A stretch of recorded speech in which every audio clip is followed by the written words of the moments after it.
to go. Let it snow, let it snow, let it snow.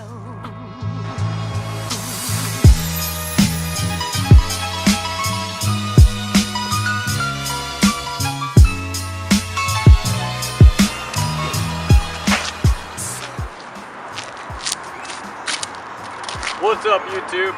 It's Colton. This is my 2004 Dodge Grand Caravan. I got this bad boy for 500 bucks off of Kijiji. I put plywood in the bottom. I got this van for 500 bucks. I got this van for 500 bucks off Kijiji. It runs and drives, there's no issues other than rust. As you can see inside here, I'll take you inside. Inside we have a little cabinet for a kitchen area. I have a little custom cot for a bed. And up on the roof, I've got some very nice lighting and a Monopoly board. So, take you to the back. I am not a carpenter and I'm not good at building stuff. If a carpenter saw this, they would be very disappointed. I got this flooring from like a carpet superstore, and it was used, but it was free. So you can do this kind of stuff like on a very, very cheap budget. The flooring, like the OSB, was about 15 bucks. This wood was called Call Lumber, so it was like 10 bucks to get that done. That over there was from the dump. That was a countertop.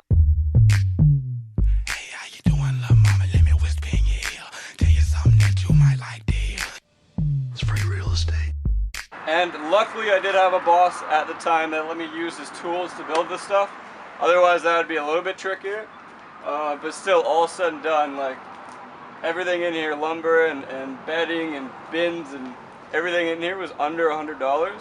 So for 600 bucks you got yourself like a camperized van. I think that's pretty sick. Take you on a more in-depth tour here. So this is just like 2x6. This here, this little mattress thing, was again from the dump. It's free real estate. Back home where I live. So this is a very budget build to say the least.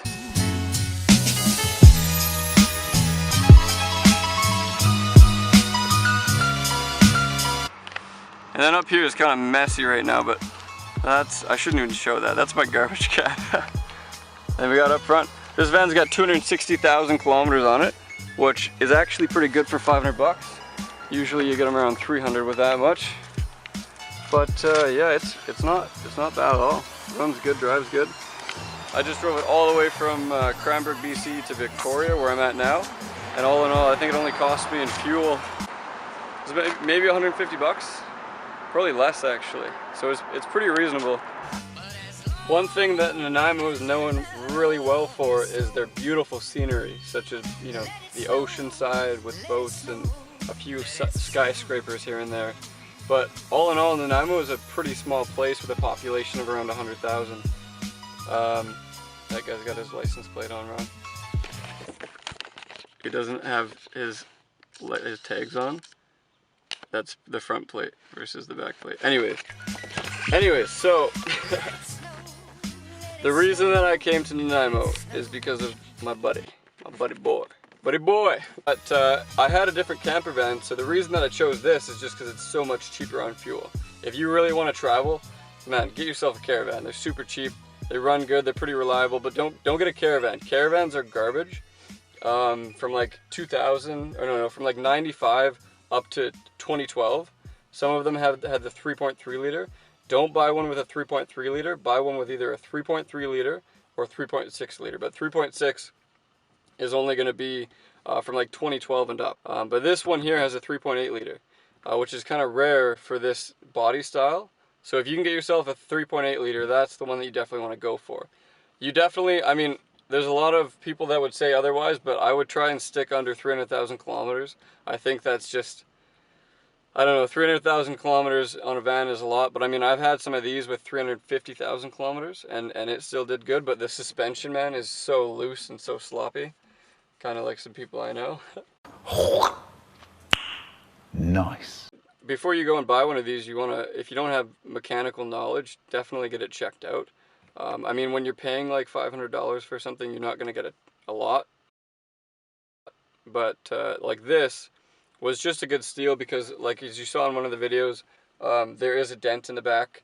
The seatbelt light is always on, even when you have your seatbelt on, but it doesn't ding. So that is a blessing. And then the stereo works phenomenal. The other common issues with these, especially if you go with the Caravan and not the Grand Caravan, is the power steering pumps. And that whole belt assembly to do with the power steering is very, very cheap, very, very garbage because of the 3.3 liter engine. So just stay away from the 3.3 liter engine if you can help it. Unless you're going with way lower kilometers, then I think, I mean, you're a little safer, but I've heard of nothing but issues with those vans. And if you're weighing them down, they're such a small engine that it can't really take a whole lot of load. So if you got a bunch of crap in the back, you definitely want the 3.8 liter. So even if you have to go with an older van, you're in a van, you're living in it, you're not going to get the best reaction anyways, go with something that's got a 3.8 liter. Also, another little added bonus for the Grand Caravan, they have heat vents in the roof in the back, and a control and its own thermostat, and a bunch of lights. I don't believe that the Caravans have the lights, but they might have the vents. So that's something that's pretty good to have in the back there. Oh, and with a Grand Caravan, a lot of people don't know this, but you actually get about an extra foot of length in the Grand Caravan versus a Caravan. Thank you guys for watching. Be sure to subscribe. I'm gonna have new sick videos of this van out every single week. Smash that like button, boys. Can we just talk? Can we just talk? Talk about where we're going before we get lost. Let me our thoughts. Can't get what we want without knowing. I've never felt like this before. I apologize if I'm moving too far. Can we just talk? Can we just talk? Figure out where we're growing. Yeah.